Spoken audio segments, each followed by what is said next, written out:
ನಮಸ್ಕಾರ ಎಲ್ರಿಗೂ, ನಾನು Gayatri. Welcome to my channel Gayu's clicks. ಏನಿದು ವ್ಲಾಗ್ ಸ್ಟಾರ್ಟ್ ಮಾಡ್ತಾನೆ ತಿಂಡಿಗಳನ್ನು ತೋರಿಸ್ತಾ ಇದ್ದೀನಿ ಅಂದರೆ ಹೌದು, ಟೇಸ್ಟಿ ವರ್ಲ್ಡ್. ಇದು ಇತ್ತೀಚೆಗೆ ನಾವು ಚಿಕ್ಕಮಗಳೂರಿಗೆ ಮದುವೆಗೆ ಹೋಗಿದ್ವಿ. ಮದುವೆ ಏನಾದರೂ ಒಂದು ಕಂಟೆಂಟ್ ಇಲ್ಲ ಅಂದರೆ ನಾನು ವೀಡಿಯೋಸ್ ಮಾಡಲ್ಲ. ಅಲ್ಲೇನು ಕಂಟೆಂಟ್ ಕೂಡ ನಾನು ಮಾಡಲಿಲ್ಲ. ಬಟ್ ಇಲ್ಲಿಗೆ ವೀಣಾ ಮ್ಯಾಮ್ ಸಜೆಸ್ಟ್ ಮಾಡಿದ್ರು ಅಂತ ಟೇಸ್ಟಿ ವರ್ಲ್ಡ್ ನೋಡೋಣ ಅಂತ ಬಂದ್ವಿ. ಇಷ್ಟು ಹೈಜಿನಿಕ್ಕಾಗಿ ಕ್ಲೀನಾಗಿ ಮೇಂಟೈನ್ ಮಾಡಿದರು. ಅದು ನೋಡೇ ಖುಷಿ ಆಯಿತು. ಆ ಕ್ಲಿಪ್ಪಿಂಗ್ ತೊಗೊಂಡಿರ್ತೀನಿ ನಾನು ಯಾವಾಗಲೂ. ಏನಾದರೂ ವಿಷಯ ಇದ್ದರೆ ಮಾತ್ರ ಶೇರ್ ಮಾಡ್ತೀನಿ. ಸೊ ಶೇರ್ ಮಾಡಿದ್ರು ಒಂದು ಅರ್ಥ ಇದೆ ಅಂದ್ಕೊಂಡು ಇವತ್ತು ನಿಮ್ಮ ಜೊತೆ ಹಂಚ್ಕೊಳ್ತಾ ಇದ್ದೀನಿ. ಚಿಕ್ಕಮಗಳೂರು ಇಂಡಸ್ಟ್ರಿಯಲ್ ಏರಿಯಾದಲ್ಲಿರುವಂಥ ಟೇಸ್ಟಿ ವರ್ಲ್ಡ್. ಇಲ್ಲಿ ನಿಮಗೆ ನೋಡ್ಲಿಕ್ಕೆ ಕೂಡ ಗ್ಯಾಲ್ರಿ ಇದೆ, ವ್ಯೂವರ್ಸ್ ಗ್ಯಾಲ್ರಿ. ನಾವೇನಾದರೂ ಹೋದರೆ ನಿಂತ್ಕೊಂಡು ನೋಡ್ಬೋದು ಯಾವ ರೀತಿ ಪ್ರಿಪ್ರೇಷನ್ ಆಗುತ್ತೆ ಅಂತ. ನಮ್ಮ ಕಣ್ಣ ಎದುರುಗಡೆನೇ ಏನದು ಮಾಡ್ತಾರೆ ಎಲ್ಲದನ್ನು. ಹಿಟ್ಟು ಕಲಿಸೋದ್ರಿಂದ ಹಿಡಿದು ಪಕೋಡ ಕರಿಯೋದ್ರಿಂದ ಹಿಡಿದು ರಿಬ್ಬನ್ ಪಕೋಡ ಅನ್ನೋದು ಇವತ್ತಿನ ಫೇಮಸ್, ಇವತ್ತಿನ ಒಂದು ಏನು ಹೇಳ್ತಾರೆ ಕುರುಕಲಾಗಿತ್ತು. ಅಂದರೆ ಪ್ರತಿದಿನ ಏನು ಜಾಸ್ತಿ ಮಾಡ್ತಾ ಇರ್ತಾರೆ ಅದನ್ನ ಅಲ್ಲಿ ನೋಟಿಸಲ್ಲಿ ಹಾಕಿರ್ತಾರೆ.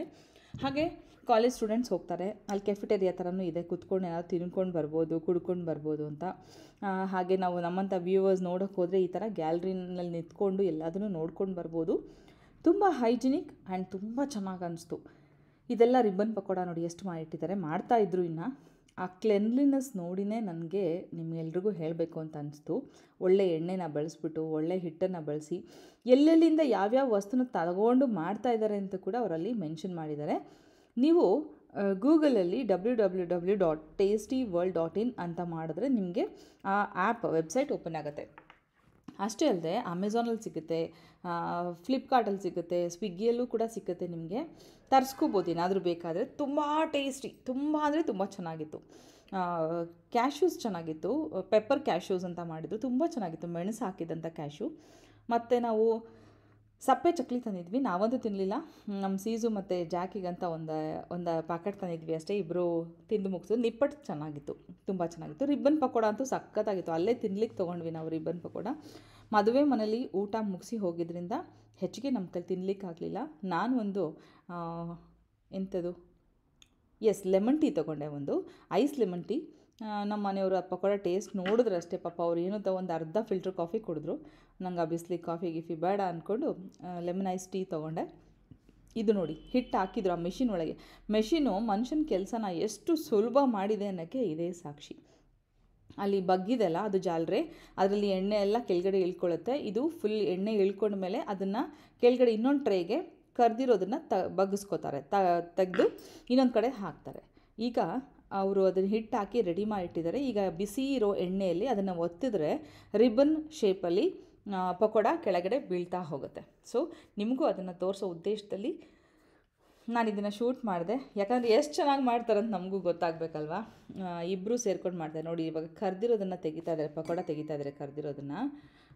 ಈಗ ಮತ್ತೆ ಅದನ್ನು ಕೆಳಗಡೆ ಬಿಡ್ತಾರೆ ನೋಡಿ, ಎಷ್ಟು ಚೆನ್ನಾಗಿ ಒತ್ತುತ್ತಾ ಇದೆ ಮೆಷಿನು. ಮನುಷ್ಯನಿಗೆ ಏನು ಕೆಲಸನೇ ಇಲ್ವಾ, ಇಷ್ಟು ಸುಲಭನಾ ಅಂತ ಅನಿಸಿದೆ ನಿಜವಾಗ್ಲೂ. ಮೆಷಿನು ಒಂದು ಮ್ಯಾನ್ ಪವರ್ ಇಲ್ಲದೆ ಮಾಡುವಂಥದ್ದು ಅಂತ ಖುಷಿ ಪಡಬೇಕಾ, ಅಥವಾ ಜನರಿಗೆ ಕೆಲಸ ಇಲ್ದಂಗೆ ಆಯಿತು ಅಂತ ದುಃಖ ಪಡಬೇಕಾ, ನನಗೆ ಗೊತ್ತಿಲ್ಲ. ಇದೊಂಥರ ತರ್ಕ ಅಲ್ವಾ. ಒಂದು ರೀತಿಯಲ್ಲಿ ಬೇಗ ಕೆಲಸ ಆಗುತ್ತೆ ಅಂತ ಖುಷಿ ಪಡಬೇಕಾ, ಅಥವಾ ಎಷ್ಟೋ ಜನರು ಕೆಲಸ ಕಿತ್ಕೊಂಡ್ಬಿಡ್ತಿದ್ದು ಅಂತ ದುಃಖ ಪಡಬೇಕಾ, ಇದ್ರ ಬಗ್ಗೆ ಹೇಳ್ತಾ ಇಲ್ಲ, ಜನ್ರಲಾಗಿ ಮಾತಾಡ್ತಾ ಇದ್ದೀನಿ. ಎಷ್ಟೋ ಕಡೆ ಮೆಷಿನ್ ಬಂದುಬಿಟ್ಟು ಇವಾಗ ಮನುಷ್ಯನಿಗೆ ಕೆಲಸ ಕಡಿಮೆ ಆಗಿದೆ. ನೋಡಿ ಯಾವ ರೀತಿ ಇವರು ಪ್ರಾಸೆಸ್ ಮಾಡ್ತಾರೆ, ಎಲ್ಲೆಲ್ಲಿಂದ ಯಾವ್ಯಾವ ವಸ್ತುನ ತರ್ತಾರೆ, ರಾ ಮೆಟೀರಿಯಲ್ ರಿಸೀವ್ ಮಾಡ್ತಾರೆ ಏನೆಲ್ಲ ಅಂತ, ಆಮೇಲೆ ಪ್ರಿಪ್ರೇಷನ್ ಹೇಗಾಗುತ್ತೆ, ಯಾವ ರೀತಿ ಇವರು ಫ್ರೈಯಿಂಗ್ ಮಾಡ್ತಾರೆ ಅಥವಾ ನೀಡಿಂಗ್ ಮಾಡ್ತಾರೆ, ಯಾವ ರೀತಿ ಅವರು ಕುಕ್ ಮಾಡ್ತಾರೆ ಅನ್ನೋದನ್ನು ಡೀಟೇಲಾಗಿ ಅಲ್ಲಿ ಚಾರ್ಟ್ ಹಾಕಿದರೆ ಪ್ರತಿಯೊಂದನ್ನು ನೀವು ಓದ್ಕೊಂಡು ತೊಗೋಬೋದು. ಹಾಗೆ ಇನ್ನೊಂದು ವರ್ಲ್ಡ್ ಮ್ಯಾಪ್ ಇದೆ. ಆ ವರ್ಲ್ಡ್ ಮ್ಯಾಪಲ್ಲಿ ಯಾವ ಯಾವ ದೇಶದಿಂದ ಯಾವ ಯಾವ ವಸ್ತು ಫೇಮಸ್ಸು, ಯಾವ ಸ್ಟೇಟಲ್ಲಿ ಯಾವ ವಸ್ತು ಫೇಮಸ್ ಅಂತ ಮೆನ್ಷನ್ ಮಾಡಿದೆ. ಅದು ನೋಡುವಾಗ ತುಂಬ ಖುಷಿ ಆಯಿತು ನನಗೆ. ಇದೆಲ್ಲ ಇಲ್ಲಿ ಅವೈಲೇಬಲ್ ಇರೋವಂಥ ಕುರುಕಲುಗಳು. ಅಲ್ಲಿ ಒಂದು ಕೆಫೆಟೇರಿಯಾ ಥರ ಇದೆ ನೋಡಿ, ಇದು ಕೆಫೆಟೇರಿಯಾ. ಇಲ್ಲಿ ಕೂತ್ಕೊಂಡು ಒಂದು ಗಾರ್ಡನ್ ವ್ಯೂ ಮಾಡಿಕೊಂಡು ನಮಗೆ ಬೇಕಾಗಿದ್ದು ತಿನ್ಕೊಂಡು ಕುಡ್ಕೊಂಡು ಬರ್ಬೋದು. ವಾಶ್ರೂಮ್ಸ್ ಕೂಡ ಇದ್ದಿದ್ದರಿಂದ ನೆಮ್ಮದಿ ಅಂತ ಅನಿಸ್ತು. ಅಂದರೆ ಒಂದು ಒಳ್ಳೆ ಕ್ಲೀನಾಗಿರೋ ವಾಶ್ರೂಮ್ಸ್ ಸಿಕ್ಕೋದೇ ಅಪರೂಪ ಇವಾಗ. ಖುಷಿ ಆಯಿತು. ಇಲ್ಲಿ ನೋಡ್ಬೋದು ಏನೆಲ್ಲ ಐಟಮ್ಸ್ ಇದೆ ಅಂತ. ಲ್ಯಾಟೇಸ್ ಇತ್ತು, ಡೆಸರ್ಟ್ಸ್ ಇತ್ತು, ನೋಡ್ಬೋದು ನೀವು. ನನಗಂತೂ ಆ ಬಿಸಿಲಿಗೆ ಏನಾದರೂ ಕೋಲ್ಡ್ ಕುಡಿಬೇಕನ್ನಿಸ್ತು. ಗಿಲ್ಟಿ ಕಾನ್ಷಿಯಸ್ಸಲ್ಲೇ ನಾನು ಐಸ್ ಟೀನ ಕುಡಿದೆ. ಬಿಕಾಸ್ ಎಷ್ಟು ಶುಗರ್ ಇರುತ್ತೆ ಅಂತ ಜಸ್ಟ್ ಇಮ್ಯಾಜಿನ್ ಮಾಡ್ಕೋಬೋದು ನಾವು. ಮನೇಲಿ ಬೆಲ್ಲ ತಿಂದ್ಕೊಂಡು ಆಚೆ ಕಡೆ ಹೋದಿ ಶುಗರ್ ಕುಡಿದ್ರೆ ಹೆಂಗೆ, ಅಪರೂಪಕ್ಕೆ ಏನೂ ಆಗಲ್ಲ ಅಂತ ಹೇಳ್ಬೋದು. ಬಟ್ ಆ ಅಪರೂಪಗಳು ಜಾಸ್ತಿ ಆದಾಗ ಅದರ ಪ್ರಭಾವ ನಾವು ಅನುಭವಿಸ್ಬೇಕಾಗತ್ತೆ. ನೋಡಿ ನಮ್ಮ ಇಂಡ್ಯಾದಲ್ಲಿ ಏನೆಲ್ಲ ಸಿಕ್ಕತ್ತೆ ಫೇಮಸ್ ಅಂತ. ಎಸ್, ನಿಪ್ಪಟ್ಟು ಮಸಾಲ ತೊಗೊಂಡ್ವಿ. ಅವರು ತುಂಬ ಫೋರ್ಸ್ ಮಾಡಿದ್ರು, ತುಂಬ ಚೆನ್ನಾಗಿರುತ್ತೆ, ಒಂದು ಸಲ ಟ್ರೈ ಮಾಡಿ ಅಂತ. ನಿಪ್ಪಟ್ಟು ಮಸಾಲ ತುಂಬ ಟೇಸ್ಟಿ ಇತ್ತು, ಆದರೆ ಭಾಳ ಹಿಂಸೆ ಪಟ್ಕೊಂಡು ತಿಂದಿದ್ದೀವಿ ನಾವು.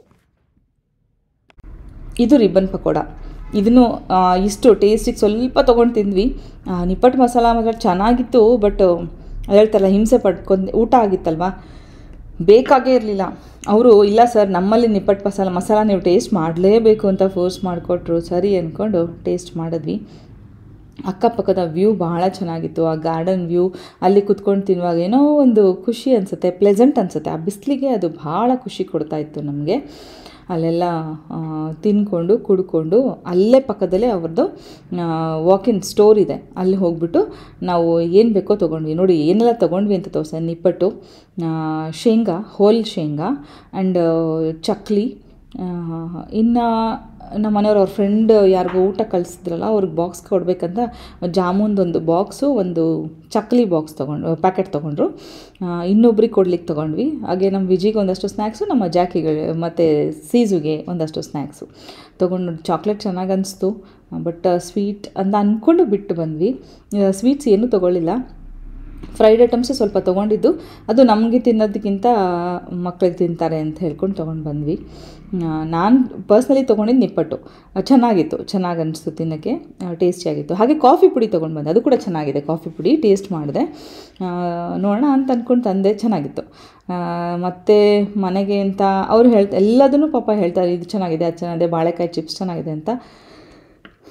ಏನೋ ಗೊತ್ತಿಲ್ಲ, ಬಾಳೆಕಾಯಿ ಚಿಪ್ಸ್ ನೆನೆಸ್ಕೊಂಡ ತಕ್ಷಣ ಅದು ಕೊಬ್ಬರಿ ಎಣ್ಣೆ ಅಲ್ಲೇ ಮಾಡಿರೋದು ನಾನು ಇಲ್ಲಿ ತನಕ ತಿಂದಿರೋದು. ಯಾಕೋ ಅದು ಸೇರಲ್ಲ, ಬಟ್ ರಿಫೈಂಡ್ ಆಯಿಲೆಲ್ಲ ಮಾಡ್ತಾರೆ, ಬಟ್ ಕೊಬ್ಬರಿ ಎಣ್ಣೆದೇ ನಾನು ತಿಂದಿರೋದು. ಅದೇ ನನಗೆ ಕೊಬ್ಬರಿ ಎಣ್ಣೆದೇ ಒಂದು ಕರೆದಿದ್ದು ಬಂದಂಗೆ ಆಗುತ್ತೆ. ಹಾಗಾಗಿ ನಾನು ಚಿಪ್ಸ್ ಅಷ್ಟು ಇಷ್ಟಪಟ್ಟು ತಿಂದೇ ಇಲ್ಲ. ಎಷ್ಟು ಇಟ್ಟಿದ್ದಾರೆ ಗೊತ್ತಾ, ನೀವು ಹೋದರೆ ಕೇಳಿಕೊಂಡು ತೊಗೊಂಬರ್ಬೋದು. ಎಲ್ಲ ಫ್ರೆಶ್ಲಿ ಮೇಡ್ ಪ್ಯಾಕೆಟ್ಸು. ಆನ್ಲೈನ್ ಕೂಡ ಇರೋದ್ರಿಂದ ನೀವು ಅಮೆಝಾನಲ್ಲಿ ಕೂಡ ತರಿಸ್ಕೋಬೋದು. ಕರೆದಿರೋ ಒಣ ತಿಂಡಿಗಳಾಗಿರೋದ್ರಿಂದ ನಿಮಗೆ ಕೆಟ್ಟೋಗುತ್ತೆ ಅನ್ನೋ ಭಯ ಇಲ್ಲ. ಒಂದಷ್ಟು ದಿನ ಇಟ್ಟು ತಿನ್ಬೋದು. ತುಂಬ ಚೆನ್ನಾಗಿ ಅನಿಸ್ತು. ಒಂದಷ್ಟು ಶಾಪಿಂಗ್ ಮಾಡಿಕೊಂಡು ನಾವು ಅಲ್ಲಿಂದ ಬಂದ್ವಿ. ನೋಡಿ, ಅಮೆಝಾನ್, ಫ್ಲಿಪ್ಕಾರ್ಟ್, ಮಿನೀಸ್ ಅಂತ ಇದು, ಮಿನೀಸ್ ಆನ್ ಸ್ವಿಗ್ಗಿ. ಓಕೆ, ಆ್ಯಂಡ್ ನಿಮಗೆ ಇದರ ವೆಬ್ಸೈಟಲ್ಲೂ ಸಿಗುತ್ತೆ, www.tastyworld.in. ಆನ್ಲೈನ್ ಶಾಪಿಂಗ್ ಮಾಡಿ. ಹಾಗೆ ನೋಡಿ, ಇಲ್ಲಿ ಡಿಸ್ಪ್ಲೇ ಆಗ್ತಾಯಿತ್ತು, ಎಷ್ಟು ಚೆನ್ನಾಗಿ ಅನಿಸ್ತಾಯಿತ್ತು. ಎಸ್, ಒಂದು ಜಾಮೂನ್ ಟೇಸ್ಟ್ ಮಾಡೋಕ್ಕೆ ಕೊಟ್ಟಿದ್ರು. ಹಲೋ, ನಮಸ್ಕಾರ ಎಲ್ರಿಗೂ, ನಾನು Gayatri. Welcome to my channel Gayu's clicks. Actually vlog ಮಾಡೋವಂಥದ್ದೇನೂ ಇರಲಿಲ್ಲ. ಮದುವೆಗೆ ಬಂದಿದ್ವಿ ಚಿಕ್ಕಮಂಗ್ಳೂರಿಗೆ. ಹೇಗಿದೆ ಚಿಕ್ಕಮಂಗ್ಳೂರು ಬಂದಿದ್ದೀವಿ ಅಂತ ಹೇಳಿ ಲಾಸ್ಟ್ ಟೈಮ್ ವೀಣಾ ಮೇಡಮ್ ಒಂದು ಮೆನ್ಷನ್ ಮಾಡಿದ್ರು, ಒಂದು ಪ್ಲೇಸ್ ಕೇಳಿಕೊಂಡು ಹೋಗಿ ಬರೋಣ ಅಂತ ಹೇಳಿ ಹೋಗಿದ್ವಿ. ತುಂಬ ಚೆನ್ನಾಗಿತ್ತು. ಆಲ್ರೆಡಿ ನೀವು ನೋಡಿದ್ರೆ ಇಷ್ಟೊತ್ತು ಎಷ್ಟು ಚೆನ್ನಾಗಿದೆ ಆ ಪ್ಲೇಸ್ ಅಂತ ಹೇಳಿ.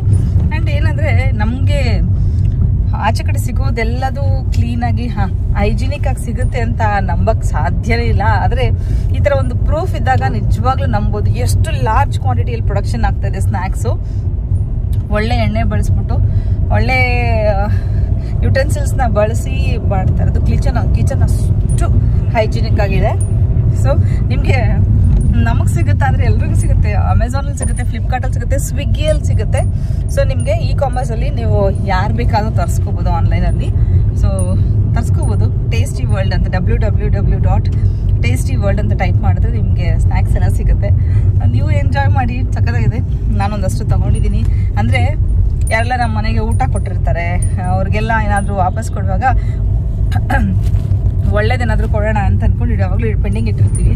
ಆ ಥರ ಒಂದಷ್ಟು ನಮ್ಮ ಮನೇಲಿ ವಿಜಿ ಇದ್ದಾನೆ, ಅವನಿಗೆ ಈ ಥರ ಒಂದಷ್ಟು ಸ್ನ್ಯಾಕ್ಸ್ ತೊಗೊಂಡು ಹೋಗ್ತಾ ಇದ್ದೀವಿ.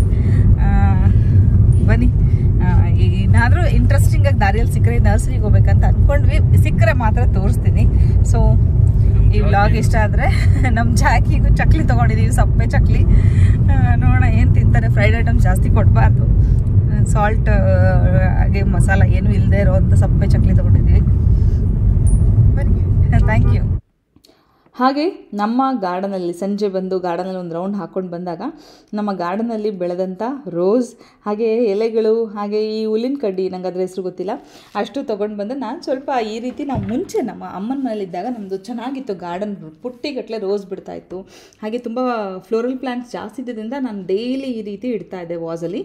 ಇವತ್ತು ಕೂಡ ಸ್ವಲ್ಪ ಬೇಕಿಂಗ್ ಸೋಡಾ ಹಾಕಿ ಇಟ್ಟಿದ್ದೀನಿ, ಬಿಕಾಸ್ ಫ್ರೆಶ್ ಆಗಿರುತ್ತೆ ಅಂತ. ಅಲ್ಲಿಂದ ನನ್ನ ಜರ್ನಿ ಡೈರೆಕ್ಟಾಗಿ ನಿಮಗೆ ತೋರಿಸ್ತಾ ಇರೋದು. ನಾನು ಹುಬ್ಳಿಗೆ ಹೋಗಿದ್ದೆ ಮೊನ್ನೆ ಶುಕ್ರವಾರದಂದು. ಹುಬ್ಳಿಗೆ ಹೋದಾಗ ತೆಗೆದಂಥ ವೀಡಿಯೋನ ನಾನಿಲ್ಲಿ ಶೇರ್ ಮಾಡ್ತಾಯಿದ್ದೀನಿ. ನನ್ನ ಫ್ರೆಂಡ್ ಮಗನ ಬ್ರಹ್ಮೋಪದೇಶ ಇತ್ತು, ನಿಮಗೆಲ್ಲ ಗೊತ್ತಿರುತ್ತೆ. ಆ ಕಾರ್ಯಕ್ರಮಕ್ಕೆ ಹೋಗಲೇಬೇಕಾಗಿತ್ತು, ಬಿಕಾಸ್ ಅಪರೂಪ ಫ್ರೆಂಡ್ಸ್ ಎಲ್ಲ ಸಿಕ್ಕೋದು ಅಂದ್ಕೊಂಡು ನಾನು ಹೋದೆ. ಹುಬ್ಳಿ ತನಕ ಹೋದೆ. ಪ್ಲ್ಯಾಟ್ಫಾರ್ಮ್ ನಂಬರ್ 6 ಇಳಿಸಿದ್ರು. ಪ್ಲ್ಯಾಟ್ಫಾರ್ಮ್ ನಂಬರ್ 6ಇಂದ ಎಕ್ಸಿಟ್ ಆಗೋವರೆಗೂ 1 ಕಿಲೋಮೀಟ್ರ್ ನಡೆದೆ ಅಂತ ಅನಿಸುತ್ತೆ. ನನಗೆ ಹೊಸದಾಗಿ ಹುಬ್ಳಿಗೆ ಇಷ್ಟು ಸಲ ಹೋದರೂ ಈ ಟ್ರೈನ್ ಎಕ್ಸ್ಪೀರಿಯೆನ್ಸ್ ಆಗಿರಲಿಲ್ಲ. ಆಮೇಲೆ ಒಬ್ಬಳೇ ಹೋಗುವಾಗ ಏನು ಅಂದ್ಕೊಂಡು ಹೋದೆ ಗೊತ್ತಾ, ಇಲ್ಲಿ ಸ್ವಲ್ಪ ನಾನು ಎಷ್ಟು ಅನ್ಕಂಫರ್ಟೇಬಲ್ ಸೆಲ್ಫಿ ಸುಮ್ಮನೆ ವೀಡಿಯೋ ತೆಗೆಯೋಕ್ಕೆ ಅಂತ ನೀವು ಸ್ವಲ್ಪ ಅಬ್ಸರ್ವ್ ಮಾಡಿ. ಅದು ಹೇಗೆ ಸೆಲ್ಫಿ ವೀಡಿಯೋಸ್ ಮಾಡ್ತಾರೋ ಎಲ್ಲರೂ ನನಗೆ ಗೊತ್ತಿಲ್ಲ. ನಾನು ಎಷ್ಟು ಅನ್ಕಂಫರ್ಟೇಬಲ್ ಫೀಲ್ ಮಾಡಿದೆ, ಏನೋ ಒಂದು ರೀತಿ ಆ್ಯಕ್ಟಿಂಗ್ ಮಾಡ್ತಿದ್ದೀನೇನೋ, ನಾನು ಅಲ್ವೇ ಅಲ್ಲ ಅನ್ನೋ ಫೀಲ್ ಆಗ್ತಿತ್ತು ನನಗೆ ಈ ವಿಡಿಯೋ ನೋಡುವಾಗ. ಆಟೋದಲ್ಲಿ ಕೂತ್ಕೊಂಡು ಆ ವಿಡಿಯೋ ಕ್ಯಾಪ್ಚರ್ ಮಾಡ್ತಾಯಿದ್ದೀನಿ ನಾನು. ಹುಬ್ಳಿ ಟ್ರೈನ್ ಇಳಿದು ಆಟೋ ಹತ್ಕೊಂಡು ನನ್ನ ಫ್ರೆಂಡ್ ಮನೆಗೆ ನಾನು ಡೈರೆಕ್ಟಾಗಿ ಹೋದೆ. ಅವಳು ರೆಡಿ ಆಗಬೇಕಿತ್ತು ಬೆಳಗ್ಗೆ, ಅವಳನ್ನು ಪಿಕಪ್ ಮಾಡು ಅಂತ ಹೇಳೋದಕ್ಕಿಂತ ನಾನೇ ಹೋಗೋದು ವಾಸಿ ಅಂದ್ಕೊಂಡು ಬೆಳಗ್ಗೆ ಹೋದೆ. ಅಷ್ಟರಲ್ಲಿ ಅವಳು ಸ್ನಾನ ಪೂಜೆ ಎಲ್ಲ ಮುಗಿಸ್ಕೊಂಡಿದ್ಲು. ಇಬ್ಬರೂ ಸೇರಿಕೊಂಡು ಧಾರವಾಡ ಹೋಗಬೇಕಿತ್ತು. ಸೊ ಕಾರಲ್ಲೇ ಧಾರವಾಡಕ್ಕೆ ಹೋದ್ವಿ. ಹುಬ್ಳಿ ತನಕ ಅಂತೂ ಒಂಟಿ, ಅಲ್ಲಿಂದ ಫ್ರೆಂಡ್ ಸಿಗ್ತಾಳೆ ಅನ್ನೋ ಖುಷಿನೇ ಜಾಸ್ತಿ ಇತ್ತು. ಒಳ್ಳೆ ಎಕ್ಸೈಟ್ಮೆಂಟಲ್ಲಿ ನಾನು ಹುಬ್ಳಿಗೆ ಹೋಗಿದ್ದು, ಹೇಳ್ತೀನಿ ಇನ್ನು ವಿಚಾರ. ಹಾಗೆ ಹೋದ ತಕ್ಷಣ ಅವಳು ಲೀವ್ ಹಾಕಿದ್ಲು, ಅವಳು ಇಂಜಿನಿಯರ್. ಸೊ ಹಾಗಾಗಿ ಇಬ್ಬರೂ ಸೇರಿಕೊಂಡು ಹೊರಟ್ವಿ ಧಾರವಾಡಿಗೆ. ಒಳ್ಳೆ ಟೈಮ್ ಸ್ಪೆಂಡ್ ಮಾಡಿದ್ವಿ. ಹೋಗ್ತಾ ಬರ್ತಾ ನಾನು ಅವಳು ಒಟ್ಟಿಗಿದ್ದ ಅಷ್ಟು ಸಮಯ. ನಾವು 4 ಜನ ಬೆಸ್ಟ್ ಫ್ರೆಂಡ್ಸ್ ಅಂತ ಯಾವಾಗಲೂ ಹೇಳ್ತಾ ಇರ್ತೀನಿ ನಿಮಗೆ. ಅದನ್ನು ಮೆನ್ಷನ್ ಮಾಡಲೇಬೇಕು ಆ್ಯಕ್ಚುಲಿ. ಅದರಲ್ಲಿ ನಾವಿಬ್ಬರು ಸಿಕ್ಕಿದ್ವಿ, ಬಟ್ ಇನ್ನಿಬ್ಬರನ್ನ ನಾವು ಮಿಸ್ ಮಾಡ್ಕೊಳ್ಳಿಲ್ಲ. ಅವ್ರಿಗೆ ವಿಡಿಯೋ ಕಾಲ್ ಮಾಡಿ ಕೂತ್ಕೊಂಡು ಆರಾಮಾಗಿ ಅವ್ರ ಜೊತೆನೂ ಮಾತಾಡಿ 4 ಜನ ಒಂದು 10 ನಿಮಿಷ ಟೈಮ್ ಸ್ಪೆಂಡ್ ಮಾಡಿ ಆ ನಂತರ ನಾವಿಬ್ಬರು ಫುಲ್ ಡೇ ಜೊತೆಗಿದ್ವಿ. ತುಂಬ ಚೆನ್ನಾಗಿ ಅನಿಸ್ತು. ಹಾಗೆ ಇದು ನನ್ನ ಫ್ರೆಂಡ್ ಮಗನ ಬ್ರಹ್ಮೋಪದೇಶ. ಬಟ್ ಅವರ ಪರ್ಮಿಷನ್ ಕೇಳಿಲ್ಲದೆ ಇರೋದ್ರಿಂದ ನಾನು ಇಲ್ಲಿ ಅವರನ್ನು ತೋರಿಸ್ತಾ ಇಲ್ಲ. ಅಲ್ಲೇ ಒಂದು ಹಾಲ್ ಇತ್ತಲ್ಲ, ಪಕ್ಕದಲ್ಲೇ ದುರ್ಗಾದೇವಿ ದೇವಸ್ಥಾನ ಇತ್ತು. ಶುಕ್ರವಾರ ಆಗಿರೋದ್ರಿಂದ ನನ್ನ ಫ್ರೆಂಡ್ ಹೇಳಿದ್ದು ದುರ್ಗಾದೇವಿ ದೇವಸ್ಥಾನ ಇದೆ, ಹೋಗಿಬಿಡಿ ಅಂತ. ಸರಿ, ಅದೇ ಒಳ್ಳೆಯದು ಅಂದ್ಕೊಂಡು ದೇವಸ್ಥಾನಕ್ಕೆ ಬಂದ್ವಿ. ತುಂಬ ಚೆನ್ನಾಗಿತ್ತು. ಅಲ್ಲೇನೇನೋ ಆಚರಣೆಗಳಿತ್ತು, ತೋರಿಸ್ತೀನಿ ನಿಮಗೂ ಕೂಡ. ಹಾಗೆ ದುರ್ಗಾದೇವಿಯ ದರ್ಶನ ಕೂಡ ನೀವು ಮಾಡ್ಬೋದು. ತುಂಬ ಹಳೆಯ ದೇವಸ್ಥಾನ, ತುಂಬ ಚೆನ್ನಾಗಿತ್ತು. ಶುಕ್ರವಾರ ಆಗಿರೋದ್ರಿಂದ ಹೆಣ್ಮಕ್ಳು ಬಂದು ನಿಂಬೆಹಣ್ಣಿನ ಆರತಿ ಮಾಡ್ತಾಯಿದ್ರು. ಎಷ್ಟು ಜನ ಮಾಡ್ತಾಯಿದ್ರು. ಅಲ್ಲಿ ಕೆಳಗಡೆ ಕೂತ್ಕೊಂಡು ಹೆಣ್ಮಕ್ಳು ಅದನ್ನು ಆರತಿ ತಟ್ಟೆನ ರೆಡಿ ಮಾಡಿ ಇಡ್ತಾಯಿದ್ರು. ಇಷ್ಟು ದುಡ್ಡಿಗೆ ತಟ್ಟೆ ಅನ್ನೋ ಹಾಗೆ ಅದನ್ನು ತೊಗೊಂಡು ಆರತಿ ಮಾಡ್ತಾಯಿದ್ರು. ಚೆನ್ನಾಗಿ ಅನಿಸ್ತು, ನೋಡಿದ್ವಿ. ದುರ್ಗಾದೇವಿ ದರ್ಶನ ನೀವು ಪಡ್ಕೊಳ್ಳಿ. ಭಾಳ ಚೆನ್ನಾಗಾಗಿತ್ತು ಅಲಂಕಾರ, ಪೂಜೆ. ಶುಕ್ರವಾರದ ದಿನ ಅದು ಒಂದು ರೀತಿ ನೆಮ್ಮದಿ ಅನ್ನಿಸ್ತು. ನನ್ನ ಫ್ರೆಂಡ್ ಹೇಳ್ತಾ ಇದ್ಲು, ನಾನು ಅಂದ್ಕೊಂಡೆ ಕಣೆ, ಅವಳ ಹೆಸರು ಸಪ್ನ. ಓಕೆ, ಸಪ್ನ ಹೇಳ್ತಾ ಇದ್ಲು, ನಾನು ಅಂದ್ಕೊಂಡೆ ಕಣೆ ಯಾವುದಾದ್ರು ದೇವಸ್ಥಾನಕ್ಕೆ ಹೋಗಬೇಕಿತ್ತು ಅಂತ ಅಂದ್ಕೊಳ್ತಾ ಇದ್ದೆ. ಅಷ್ಟರಲ್ಲಿ ನಮಗೆ ಇಲ್ಲಿ ಬಂದಿದ್ದು ಭಾಳ ಖುಷಿ ಆಯಿತು ಅಂತ. ಹೌದಲ್ಲ, ನಾವಿಬ್ಬರು ಆಂಜನೇಯನ ದೇವಸ್ಥಾನಕ್ಕೆ ಹೊರಟಿದ್ವಿ. ಆಂಜನೇಯನ ದೇವಸ್ಥಾನಕ್ಕೆ ಶನಿವಾರ ಹೋಗಬೇಕು, ಬಟ್ ಸ್ಟಿಲ್ ಹೋಗೋಣ ಅಂತ ಡಿಸೈಡ್ ಅಂತೂ ಮಾಡಿದ್ವಿ. ಅದಕ್ಕೆ ಮುಂಚೆ ಇಲ್ಲಿ ಸಿಕ್ತಲ್ವ, ಅದೇ ಒಂದು ಖುಷಿ ಆಯಿತು ನಮಗೆ. ತೀರ್ಥ ಪ್ರಸಾದ ತಗೊಂಡು ಅಲ್ಲಿಂದ ಆಚೆ ಬಂದ್ವಿ. ಆಚೆ ಬಂದಾಗ ಅಲ್ಲಿ ಕಟ್ಟೆ ಮೇಲೆ ಒಂದು ಹರಕೆ ಕಲ್ಲನ್ನು ಇಟ್ಟಿರ್ತಾರೆ. ಹರಕೆ ಕಲ್ಲನ್ನೋದಕ್ಕಿಂತ ನಮ್ಮ ಅನಿಸಿಕೆಗಳನ್ನು ಇವರನ್ನು ನೋಡಿ ನೀವು ಅಬ್ಸರ್ವ್ ಮಾಡಿ ಗೊತ್ತಾಗುತ್ತೆ. ನಾವೇನಾದರೂ ಬೇಡ್ಕೊಂಡು ಕಲ್ಲನ್ನು ಎತ್ತಿದಾಗ ಹಗುರವಾಗಿ ಬಂದರೆ ಆ ಕೆಲಸ ಆಗುತ್ತೆ ಅಂತ ಅರ್ಥ ಅಂತೆ. ಸೊ ಈ ಥರ ಮಾಡ್ತಾಯಿದ್ರು. ನಾವು ಟ್ರೈ ಮಾಡೋಣ ಅಂತ ಬಂದ್ವಿ. ಅವರು ಎಷ್ಟು ಸುಲಭವಾಗಿ ಎತ್ತಿದ್ರು, ನಾನು ಎತ್ತುವಾಗ ಸ್ವಲ್ಪ ಒಂಚೂರು ಭಾರ ಬಂತು. ಬಟ್ 3 ಸಲ ಚೆನ್ನಾಗಿ ಬಂತು, ಬಟ್ ಒಂಚೂರು ಭಾರ ಅಂತ ನನಗನ್ನಿಸ್ತು. ನಾವೇನು ಬೇಡ್ಕೊಂಡು ಎತ್ತುತ್ತೀವೋ ಆ ಹರಕೆಯ ಅಂದರೆ ಆ ವಿಷಯದ ಮೇಲೆ ಅದು ಬರುತ್ತಂತೆ. ಕೆಲವರಿಗೆ ಅವ್ರು ಏನೇ ಕಷ್ಟಪಟ್ಟರು ಕಲ್ಲು ಎತ್ತಲಿಕ್ಕೆ ಆಗೋದೇ ಇಲ್ಲ. ನಾನು ನೋಡಿದ್ದೀನಿ, ನಮ್ಮ ಹರಿಹರದಲ್ಲಿ ಮಾರ್ಗದುರ್ಗಮ್ಮ ದೇವಸ್ಥಾನ ಅಂತಿದೆ, ಅಲ್ಲಿ ಎಲ್ಲರೂ ಈ ಥರ ಹೋಗಿ ಎತ್ತುತ್ತಾರೆ. ನಾನು ಯಾವಾಗೂ ಎತ್ತಿಲ್ಲ. ಅದನ್ನು ಎತ್ತುವಾಗ ಸುಮಾರು ಜನ ಎತ್ತಕ್ಕೆ ಕಷ್ಟಪಡ್ತಿರ್ತಾರೆ. ಇನ್ನು ಕೆಲವರು ಹೋಗಿ ಸುಲಭವಾಗಿ ಎತ್ತಾ ಇರ್ತಾರೆ. ಇದು ಏನಿದು ಅಂದ್ಕೊಳ್ತಾ ಇದ್ದೆ. ಹಾಗೆ ನನ್ನ ಫ್ರೆಂಡ್ ನಾನು ಕೂಡ ಬೇಡ್ಕೊಳ್ತೀನಿ ಅಂಥೇಳಿ ಅವಳು ಹೋಗಿ ಎತ್ತಿದ್ಲು. ಇಬ್ಬರು ಏನು ಸೀರೆಗಳನ್ನು ಉಟ್ಕೊಂಡು ಫಂಕ್ಷನಿಗೆ ಹೋಗಿದ್ವಿ, ಅದೇ ಸೀರೆಯಲ್ಲಿ ಸಂಜೆ ತನಕ ಸುತ್ತಾಡಿದ್ವಿ. ಇಷ್ಟೇ ಅಲ್ಲದೆ ಸಂಜೆ ಹುಬ್ಳಿಗೆ ಹೋಗಿ ಒಂದು ರೌಂಡ್ ಮಾಲ್ ಸುತ್ತಿ ಆನಂತರ ಮನೆಗೆ ಹೋಗಿ ಡ್ರೆಸ್ ಚೇಂಜ್ ಮಾಡಿ ಬೇಗ ಬೇಗ ಟೀ ಕುಡ್ಕೊಂಡು ಅವಳನ್ನು ಮತ್ತೆ ರೈಲ್ವೆ ಸ್ಟೇಷನಿಗೆ ಡ್ರಾಪ್ ಮಾಡಿದ್ಲು. ನಾನು ಟಿಕೆಟ್ ಬುಕ್ ಮಾಡಿಸ್ಕೊಂಡೇ ಹೋಗಿದ್ದೆ, ಈ ಕಡೆಯಿಂದ ಆ ಕಡೆಯಿಂದ ರಿಸರ್ವ್ಡ್ ಆಗಿದ್ದರಿಂದ ನನಗೇನು ಟೆನ್ಷನ್ ಇರಲಿಲ್ಲ. ಆಮೇಲೆ ಒಂದು ಯೋಚನೆ ಇತ್ತು ನನಗೆ, ಒಬ್ಬಳೇ ಹೋಗ್ತಾ ಇದ್ದೀನಿ, ಒಬ್ಬರೇ ಟ್ರಾವೆಲ್ ಮಾಡುವಾಗ ನಮಗೆ ತುಂಬ ಟೈಮ್ ಸಿಕ್ಕತ್ತೆ ಯೋಚನೆ ಮಾಡಲಿಕ್ಕೆ. ಏನೋ ನಮ್ಮ ಮನಸ್ಸಲ್ಲಿರೋದೆಲ್ಲ ಯೋಚನೆ ಮಾಡ್ಬೋದು ಕೂತ್ಕೊಂಡು. ನಾವೇನಾದರೂ ಕೆಲಸಗಳು ಮಾಡಬೇಕು ಅಂದಾಗ ಅದ್ರ ಬಗ್ಗೆ ಸ್ವಲ್ಪ ಆರಾಮಾಗಿ ಯೋಚನೆ ಮಾಡಬೇಕಾಗತ್ತೆ, ಅದಕ್ಕೆ ಟೈಮ್ ಸಿಗುತ್ತೆ ಇವತ್ತು ಅಂತ. ಆದರೆ ಹೇಗಾಯಿತು ಅಂದರೆ ಬರುವಾಗ ನಾನು 4 ಗಂಟೆಯಿಂದ ಹಾಗೆ ನಿದ್ದೆ ಹೋಗ್ಬಿಟ್ಟೆ. ಆ ಕಡೆಯಿಂದ ವಾಪಸ್ ಬರುವಾಗ ಇವತ್ತೆಲ್ಲ ನಾವು ಟೈಮ್ ಕಳೆದಿದ್ವಿ. ಫ್ರೆಂಡ್ಸ್ ಕೇಳ್ತೀಯಾ, ಎಲ್ಲ ಫ್ರೆಂಡ್ಸು ಕಾಲ್ ಮಾಡೋಕ್ಕೆ ಸ್ಟಾರ್ಟ್ ಮಾಡಿದ್ರು. ದಾವಣಗೆರೆ ಹತ್ತಿರ ಬಂದಂಗೆ ಯಾಕಾದರೂ ದಾವಣಗೆರೆ ಹತ್ತಿರ ಬರ್ತಾ ಇದೆಯೋ ಅಂತ ಅನ್ಸೋಕ್ಕೆ ಶುರು ಆಯಿತು. ಅಷ್ಟು ಬ್ಯುಸಿ ಇದ್ದೆ ಕಾಲಲ್ಲಿ. ಟೋಟಲಿ ವೆಲ್ ಸ್ಪೆಂಟ್ ಡೇ, ತುಂಬ ಖುಷಿ ಕೊಟ್ಟ ದಿನ. ಹಾಗೆ ಆವತ್ತಿನ ದಿನ Valentine's day. So annoyingly Valentine's day ದಿನ ನಾವೆಲ್ಲ ಸೇರ್ಕೊಂಡಿದ್ದಂತೂ ಭಾಳ ಖುಷಿ ಆಯಿತು. ಏನಂದರೆ ಇತ್ತೀಚೆಗೆ ನಾನು ವ್ಲಾಗ್ಸ್ ಮಾಡ್ತಾಯಿದ್ದೀನಿ, ನಿಮಗೆಲ್ಲರ ಜೊತೆ ನನ್ನ ಫ್ರೆಂಡ್ ಸರ್ಕಲ್ ಆಗಲಿ, ನನ್ನ ಒಂದು ಶಾಲೆ ಎಲ್ಲದನ್ನು ಹಂಚ್ಕೊಳ್ಳೋ ಅವಕಾಶ ಸಿಗ್ತಾ ಇದೆ. ಇಲ್ಲಿವರೆಗೂ ಹಾಗೆ ನಾವೆಲ್ಲ ಫ್ರೆಂಡ್ಸ್ ಅಂದರೆ ಒಂದು ಎಕ್ಸೈಟ್ಮೆಂಟು. ನಾವು ಪದೇ ಪದೇ ಭೇಟಿ ಆಗಲ್ಲ, ವರ್ಷಕ್ಕೆ 1 ಸಲನೋ 2 ಸಲನೋ ಭೇಟಿ ಆಗೋದು. ಬಟ್ ಸಿಕ್ಕ ಪ್ರತಿ ಕ್ಷಣವೂ ಇದೇ ಮೊದಲನೇ ಬಾರಿಗೆ ನಾವು ಸ್ಕೂಲಿಂದ ಆಚೆ ಬಂದು ಮಾತಾಡ್ತಾ ಇದ್ದೀವಿ ಅನ್ನೋ ರೀತಿಯಲ್ಲೇ ನಾವು ಟೈಮ್ ಸ್ಪೆಂಡ್ ಮಾಡ್ತೀವಿ.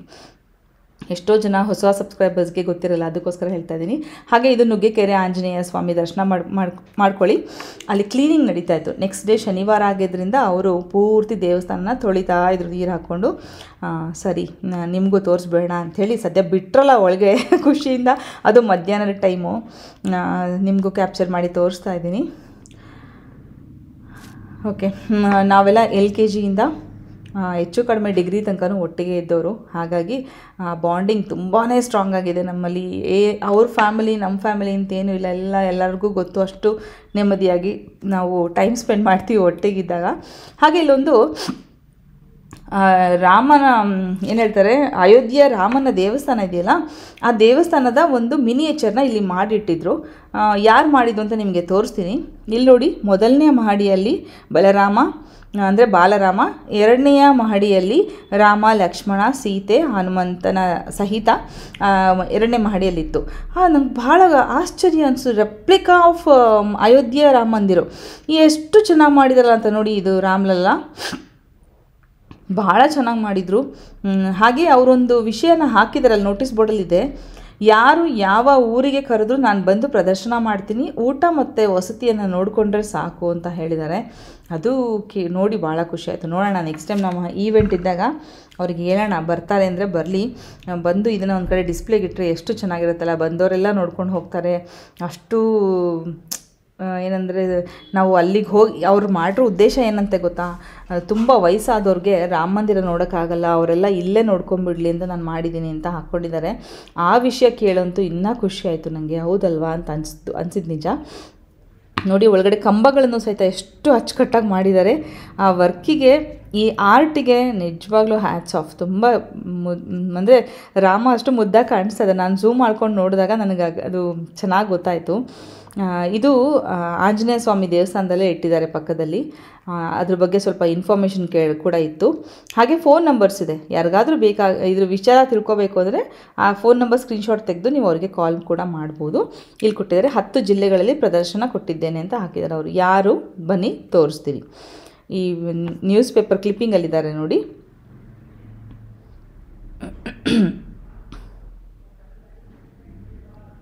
ಎಸ್, ವಿನಯ್ ರಾಮ್ ಹಳೆಮನೆ ಅವ್ರ ಹೆಸರು. ಓಕೆ, ತುಮಕೂರಿನವರು, ಬಿದರೆ ತುಮಕೂರು ಜಿಲ್ಲೆಯವ್ರದ್ದು.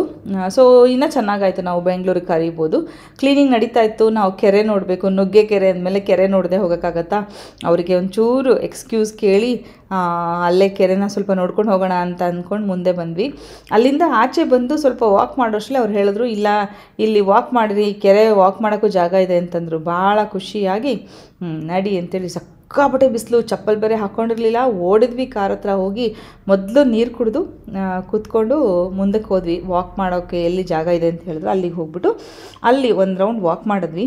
ಒಂದು ರೌಂಡಲ್ಲಿ ಸ್ವಲ್ಪ ದೂರ ಹೋಗಿ ನಮಗೆ ಫ್ರೆಂಡ್ಸ್ ಜೊತೆ ಮಾತಾಡಬೇಕಿತ್ತು. ವಿಡಿಯೋ ಕಾಲ್ ಮಾಡಿಕೊಂಡು 4 ಜನ ಚೆನ್ನಾಗಿ ಮಾತಾಡಿ ಆನಂತರ ಅಲ್ಲಿಂದ ಹೊರಟ್ವಿ. ಅಂದರೆ ಅವರು ನಮ್ಮ ಜೊತೆನೇ ಇದ್ದಾರೆ ಅನ್ನೋ ಫೀಲ್ ನಮಗೆ ಸಿಗಲಿ ಅಂತ. ಸೊ ಹೊರಟ್ವಿ ಅಲ್ಲಿಂದ. ತುಂಬ ಅಂದರೆ ಅಪರೂಪಕ್ಕೆ ಸಿಗುವಂಥ ಈ ಅಮೂಲ್ಯವಾದ ಕ್ಷಣಗಳು. ಹಾಗೆ ಇನ್ನು ಮುಂದಕ್ಕೆ ನಾನು ಕೆಲವೊಂದು ಕ್ಲಿಪ್ಪಿಂಗ ನ್ಯಾಚುರಲಿ ನಾನು ಸಪ್ನ ಏನು ಮಾತಾಡಿದ್ವಿ ಅದನ್ನು ಹಾಗೆ ಹಾಕಿದ್ದೀನಿ. ಅಂದರೆ ನಾವು ಎಷ್ಟು ಎಂಜಾಯ್ ಮಾಡ್ತೀವಿ ಅನ್ನೋದು ನಿಮಗೂ ಕೂಡ ಗೊತ್ತಾಗುತ್ತೆ ಅಂತ. ಇದರಲ್ಲಿ ಏನು ನನ್ನ ಇವತ್ತಿನ ವಿಚಾರ ಅಂದರೆ, ಯಾರಾದರೂ ಹತ್ತಿರದಲ್ಲಿ ಹುಬ್ಬಳ್ಳಿ ಹತ್ತಿರದಲ್ಲಿದ್ದರೆ, ಧಾರವಾಡ ಹತ್ತಿರದಿದ್ದರೆ ನುಗ್ಗೆಕೆರೆ ದೇವಸ್ಥಾನಕ್ಕೆ ಹೋಗಿ, ದೂರ ಇದ್ದರೂ ಪರವಾಗಿಲ್ಲ ಹೋಗಿ, ತುಂಬ ಅಂದರೆ ತುಂಬ ಚೆನ್ನಾಗಿದೆ. ಶನಿವಾರ ದಿನ ಹೋದ್ರಂತೂ ತುಂಬ ಅದ್ಭುತವಾಗಿ ದರ್ಶನ ಸಿಗುತ್ತೆ. ನಾವು ಶುಕ್ರವಾರ ಹೋದ್ರೂ ಕೂಡ ನಮಗೆ ದರ್ಶನ ಸಿಕ್ಕಿದ್ದು ನಮ್ಮ ಭಾಗ್ಯ ಅಂತಲೇ ಅನ್ಕೋಬೋದು. ಅದರಲ್ಲೂ ಅವಳು ಹೇಳ್ತಾ ಇದ್ಲಿ ಯಾವಾಗೂ ಹೂವು ಹಾಕಿ ಮುಚ್ಚಿರುತ್ತೆ, ಇವತ್ತು ಚೆನ್ನಾಗಿದೆ. ಬೆಳಗ್ಗೆ ಸಬ್ಸ್ಕ್ರೈಬರ್ ಹೇಳೋದ್ರಲ್ಲ, ನಮ್ಮ ಧಾರವಾಡ ಒಂಚೂರು ತೋರಿಸ್ರಿ ಮೇಡಮ್.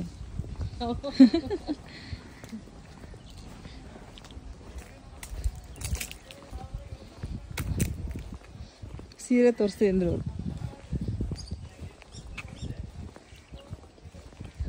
ನೋಡಿ ಮಾಡೋಕ್ಕೆ ಕೆಲಸಲೇ ಹೋಗಿ. ವ್ಯಾಲೆಂಟೈನ್ಸ್ ಡೇ ದಿನ ಓದ್ತಿದ್ವಿ. ಹೌದಲ್ಲ, ನಾವಿಬ್ಬರು ವ್ಯಾಲೆಂಟೈನ್ಸ್ ಡೇ ಸೆಲೆಬ್ರೇಟ್ ಮಾಡ್ತಿದ್ದೀವಿ ಬೈ. ನಾನು ಮರ್ತು ಹೋಗ್ತೇನೆ. ಅಯ್ಯೋ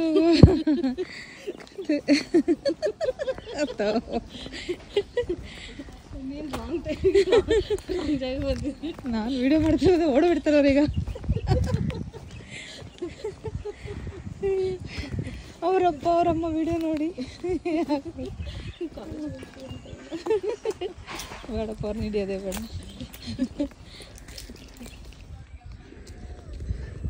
ಸೂಪರ್.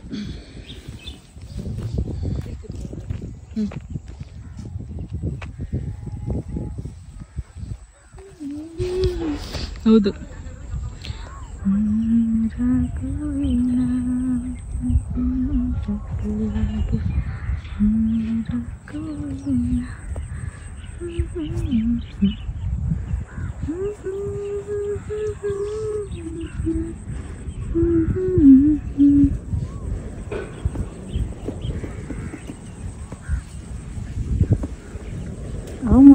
ಮನೆ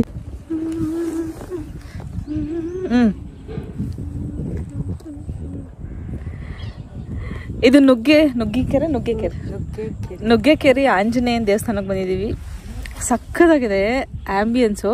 ಬಟ್ ನಮ್ಮ ಜನರು ಎಷ್ಟು ಜಾಣರು ಅಂತಲೂ ತೋರಿಸ್ತೀನಿ, ನೀವು ನೋಡ್ಬೋದು ಎಷ್ಟು ಪೊಲ್ಯೂಟ್ ಮಾಡಿದ್ದಾರೆ ಅಂದರೆ, ಕುತ್ಕೊಳ್ಳೋಕ್ಕೂ ಜಾಗ ಇಲ್ಲ, ನಿಂತ್ಕೊಳ್ಳೋಕ್ಕೂ ಜಾಗ ಇಲ್ಲ. ನಾವು ಬಂದಿರೋದು ವ್ಯಾಲೆಂಟೈನ್ಸ್ ಡೇ ದಿನ. ತುಂಬ ಜನಕ್ಕೆ ಡಿಸ್ಟರ್ಬ್ ಮಾಡ್ತಿದ್ದೀವಿ ಅಂತಲೂ ಅನಿಸ್ತಾ ಇದೆ ನಮಗೆ. ಪ್ಲೇಸ್ ಮಾತ್ರ ತುಂಬ ಚೆನ್ನಾಗಿದೆ. ಹತ್ತದಲ್ಲಿ ಯಾರಾದರೂ ಇದ್ದರೆ ಬಂದು ನೋಡ್ಕೊಂಡು ಹೋಗಿ. ವೀಕೆಂಡ್ ತುಂಬ ರಶ್ ಇರುತ್ತಂತೆ, ಬೆಟರ್ ವೀಕೆಂಡ್ ಬರೋದು ಬೇಡ. ಹಿಂಗೆ ಮಿಡ್ ವೀಕಲ್ಲಿ ಬಂದರೆ ಸಾಯಂಕಾಲ ಟೈಮ್ ಬಂದು ಹೋಗ್ಬೋದು. ತುಂಬ ಚೆನ್ನಾಗಿದೆ, ಪ್ರಶಾಂತವಾಗಿದೆ.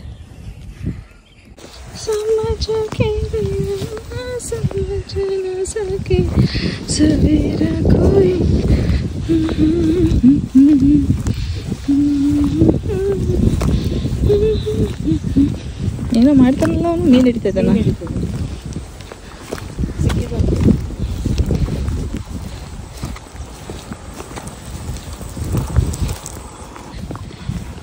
ಮೀನು ಹಿಡಿತಾ ಇದ್ದೀರಾ? ಸಿಕ್ತಾ? ಒಂದು ಸಿಕ್ಕಿಲ್ಲ.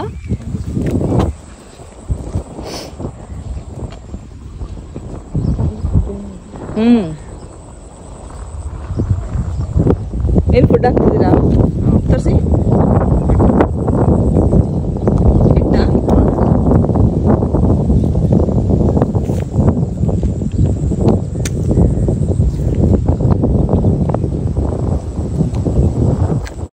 ಇನ್ನೇನು ಹೊರಡೋ ಸಮಯ ಬಂತು. ಒಂದು ರೀತಿ ಮಿಸ್ ಮಾಡ್ಕೊಳ್ತಾನೆ ನಾನು ಅಲ್ಲಿಂದ ಹೊರಟೆ, ಒಬ್ಬಳೇ ಕೂತಿದ್ದೆ. ಅದೇ ಅಂದ್ಕೊಂಡೆ ಏನಾದರೂ ಒಂದು ವಿಚಾರ ಮಾಡ್ತಾ ಹೋಗೋಣ ಅಂತ. ಕಾಲಲ್ಲೇ ಮುಗಿದೋಯ್ತು ನನ್ನ ಸಮಯ. ಹಾಗೆ ಮಾಸ್ಟರ್ ಶೆಫ್ ನೋಡೋಣ ಅಂತ ಹಾಕ್ಕೊಂಡೆ. ಬ್ಲೂಟೂತ್ ಮರ್ತೋಗಿದ್ರಿಂದ ಯಾರಿಗೂ ಡಿಸ್ಟರ್ಬ್ ಮಾಡಬಾರ್ದು ಅಂತ ಆಚೆ ನೋಡ್ತಾ ಕೂತ್ಕೊಂಡೆ. ಇನ್ನು ಫೋನ್ ಕಾಲ್ಸ್ ಸ್ಟಾರ್ಟ್ ಆಯಿತು. ಒಳ್ಳೆ ಸಮಯನ ಕಳೆದು ನಾನು ದಾವಣಗೆರೆ ಬಂದು ತಲುಪಿದೆ. Thank you so much. ನಿಮಗೆ ಈ ವ್ಲಾಗ್ ಸ್ವಲ್ಪನಾದರೂ ಒಂಚೂರಾದರೂ ಇಷ್ಟ ಆಗಿದ್ದರೆ, ನಿಮ್ಮ ಬಾಲ್ಯಕ್ಕೆ ಕನೆಕ್ಟ್ ಆಗಿದ್ದರೆ ಪ್ಲೀಸ್ ಒಂದು ಲೈಕ್ ಮಾಡೋದನ್ನ ಮರಿಬೇಡಿ. ಕಮೆಂಟ್ ಮಾಡಿ ನಿಮ್ಮ ಅನಿಸಿಕೆನ ತಿಳಿಸಿ. ಫ್ರೆಂಡ್ಸ್ ಆ್ಯಂಡ್ ಫ್ಯಾಮಿಲಿಗೆ ಶೇರ್ ಮಾಡಿ. ಹೊಸದಾಗಿ ನೋಡ್ತಾ ಇರೋರು ಪ್ಲೀಸ್ ಸಬ್ಸ್ಕ್ರೈಬ್ ಮಾಡ್ಕೊಂಡು ನೋಡಿ ಅಂತ ಹೇಳ್ತೀನಿ. ಇದು ನನ್ನ ಜೀವನದ ಅಮೂಲ್ಯ ಕ್ಷಣಗಳಲ್ಲಿ ಇದು ಕೂಡ ಒಂದು ಅಂತ ಹೇಳಲಿಕ್ಕೆ ಇಷ್ಟಪಡ್ತೀನಿ. Thank you.